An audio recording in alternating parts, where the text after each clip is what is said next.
Well, tomorrow marks 20 years to the day when our country changed forever. 2 decades since the September 11th terrorist attacks. My co-anchor Wendy Ryan is live leading our special coverage from the 9/11 Memorial at the Tampa Firefighters Museum tonight. Wendy?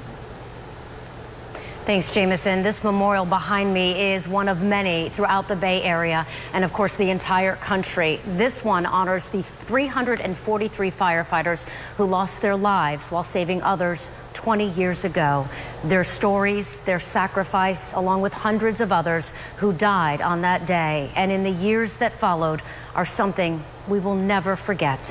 So while it's difficult to reflect on the events of 9/11, we are doing so to honor them. Over the next 90 minutes, you'll hear stories of survival, loss, coping, and change. And we want to warn you, there will be images and personal accounts of the terrorist attacks in our coverage that may be difficult for you to watch or hear. While we all experienced that day in different ways, we all remember exactly where we were. And tonight, our special coverage begins with a local woman who escaped the 81st floor of the World Trade Center. She tells our Jackie Calloway she's still haunted by the memory of her friend she had to leave behind.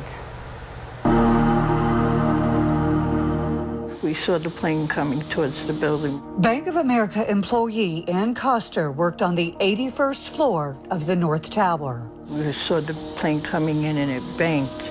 The hijacked 767 exploded upon impact, just 9 floors above Ann's office. The building swayed, tiles fell off the floor, the ceiling. Ann called her dad and her husband. Then she and coworker Sue Conlon started down 80 flights of stairs.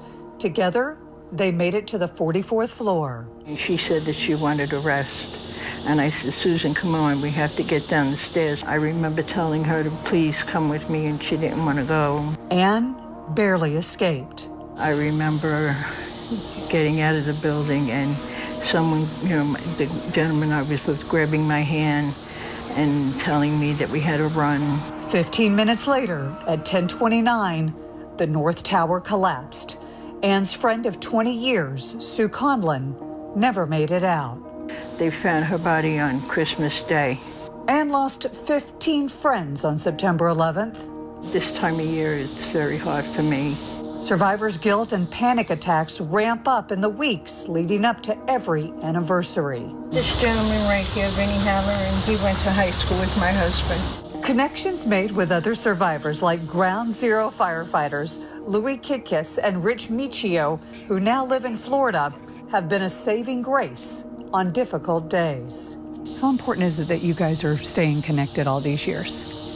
It just, it props us up together. On this day, Rich, Louis, and Ann brought their own pieces of Ground Zero. These were the windows of the towers. I've had these slippers for the past 20 years.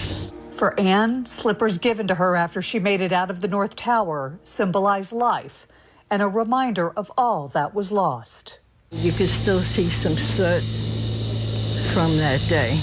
For 2 decades, Ann Coster and her fellow survivors have shared their stories and their keepsakes so that the world will always remember what they can never forget.